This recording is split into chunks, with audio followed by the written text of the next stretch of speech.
Hi guys, welcome to highschoolmaths.co.uk. Today we're going to look at a little bit of work on Surds. We're going to do a little basic intro on some of the key points or key examples from the Surds topic. So the idea behind Surds is that you're simplifying a square root term but not using a calculator. So we use the square numbers for this process. So you've got to be familiar with your square numbers. Now 1 squared is 1, not really necessary, not really useful here. So we'll start off with 2 squared. 2 squared is 4. 3 squared is 9. 4 squared 16, 25, 36, and so on. 9, 64, 81, and 100. Now, normally they don't go past 100 that often.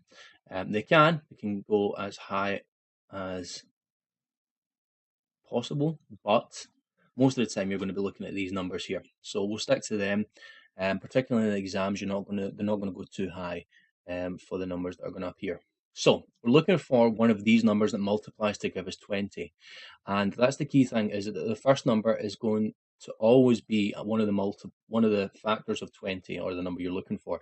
So here, we've got the square root times the square root. So we're saying what times what gives you 20. Now the only number that works from our square numbers list over here is 4. So 4 times 5 gives us 20. Now they don't both the numbers don't have to be square numbers, just the first one. Okay, the reason for that is when we do the square root of 4, that gives us 2, so it's 2 root 5. That can be then used in further calculations and further simplification in different questions. So let's have a look at example 2. Root 8. Again, we're looking to split it up into 2 parts. So root something times root something. So in this one, again, pretty low number. The only one that fits in the square number list at the side is 4 times 2. So 4 2's give us 8. Again, square number, the number from this list first.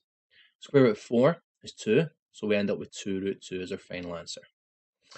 Moving on, 200. So if you end up with if you have a number that ends in 100, then most likely 100 is going to be your prime candidate for for your first square number. So root times root. So we're going for 100 times 2.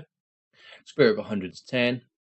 So it's 10 root 2. And you'll notice that when we're carrying out the square root on the first number, the square root sign then disappears. So just watch out for that.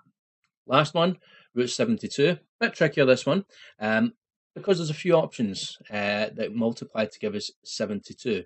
Now, here we could, if we start at the front of the list, 72 is in the 4 times table, 4 18s give us 72.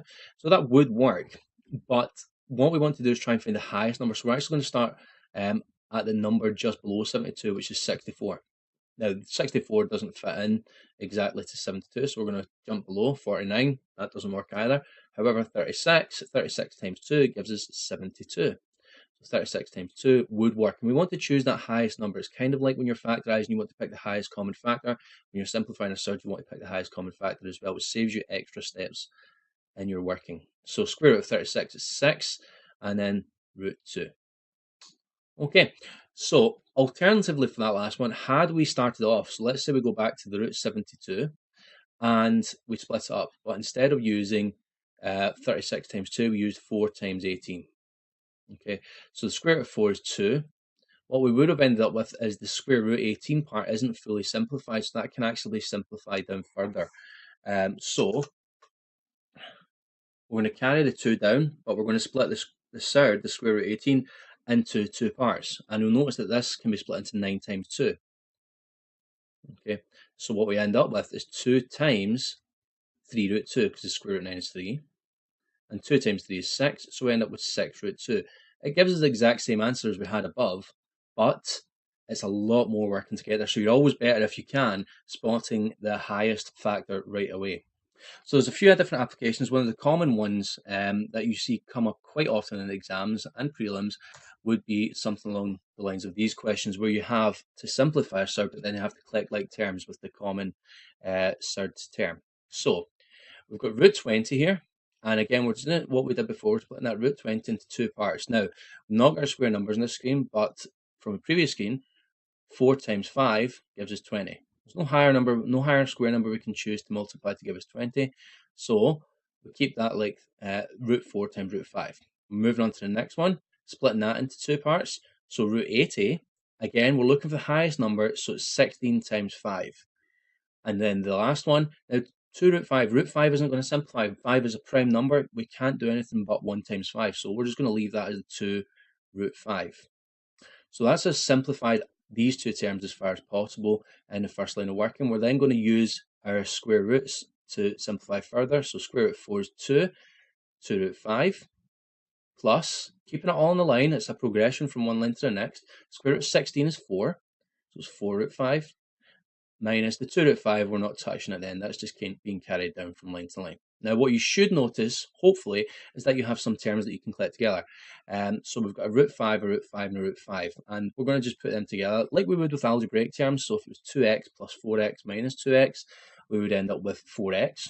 So 2 root 5s, 4 plus 4 root 5s, that would be 6 root 5 altogether, minus 2 root 5 would take us back to 4 root 5s. So 4 root 5 is our final answer there. Similar idea over here. We're going to split the square root 8 into root 4 times root 2. The root 2 in the middle, can't simplify that any further, 2 is a prime number. And the root 18 at the end, that would be 9 times 2. So square root of 4 is 2, so 2 root 2. Square root of 2 we just carry down. And the square root of 9 is 3, so 3 root 2. Again, when we collect these together, just be careful. The root 2 in the middle, remember, is a 1 root 2, just like having an x when you're dealing with algebraic terms. X on its own is 1x, root 2 on its own is 1 root 2. So it's 2 root 2 plus 1 root 2, that's 3 root 2 altogether, plus another 3 root 2, 6 root 2 as our final answer. So that gives you a little introduction into Surds. There's plenty of other questions, and we'll go through a few more tutorials on that. But if you want to practice some stuff, please have a look at the worksheets on www.highschoolmaths.co.uk. Thanks for watching, and please check out some of the other videos.